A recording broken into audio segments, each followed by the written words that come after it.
Hi guys, good morning. How's everybody doing?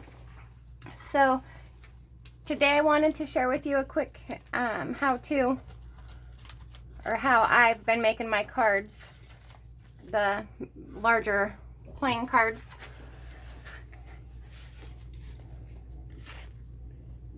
These are some of them. This one I think is my favorite. I love him. And then a little more retro one.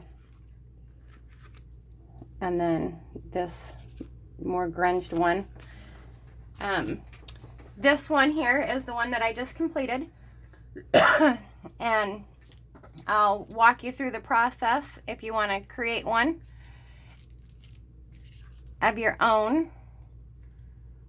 It's got a hanger and a butterfly on there. I just love the way that this turned out. And it was fun to make. I learned a couple of maybe what I would do differently. I'll share that with you guys as we go through this process. And it's just something to kind of keep your eye out for. So I started with this one here is the 4 clubs. If you can see, it's actually cut out, the 4 with the clubs there. But this one I already have gessoed. So you gesso it to get the sheen off there, give it that tooth to grab a hold of, and then that's like your base layer to do or go in whichever direction that you want to go in. So once I got this done, I found some paper that I liked for the background, put it on, cut it out, and then in my mind I wanted to have that showing through. So I took some tracing paper, and if you can see right there, I laid some tracing paper on it, traced out all of them actually, but I only ended up using just those. Traced them out and then laid it across this paper that was already cut, and then with my X-Acto knife I just cut out the images. But one thing that I liked when I was doing this is I liked the tracing paper over the top of that paper, but because this was a scrap paper with writing on it, I had to go ahead and I just took and cut out another one. So I took it, laid it down, cut it out, then I took and I lined it up, glued it on, distressed everything with black soot, and to give it that soot look. Now I had used the Distressed Ink Vintage Photo, but as I was putting all of this together, I didn't necessarily like that color with the black and the white.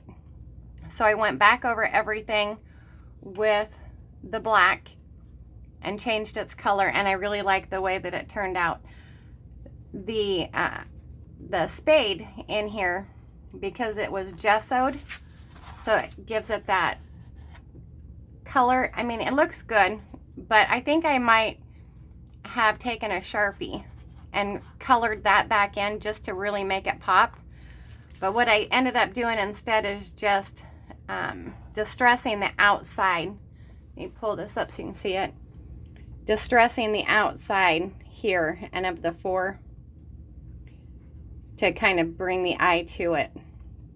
And then this cheesecloth that was there, it was a white cheesecloth, and I went ahead and took what was left on my sponge to give it some color. So it's kind of a gray black, just because you couldn't see it very well because that white just really kind of blended right in there.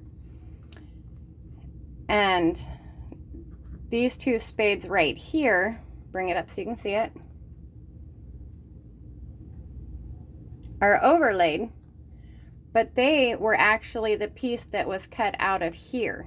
So I just used them again, distressed it with the black and then layered them over the top of the stamp. And I put a little of the white cheesecloth in there. So then when I was getting ready to attach, I originally was going to put a chain on there because I thought that would look really good.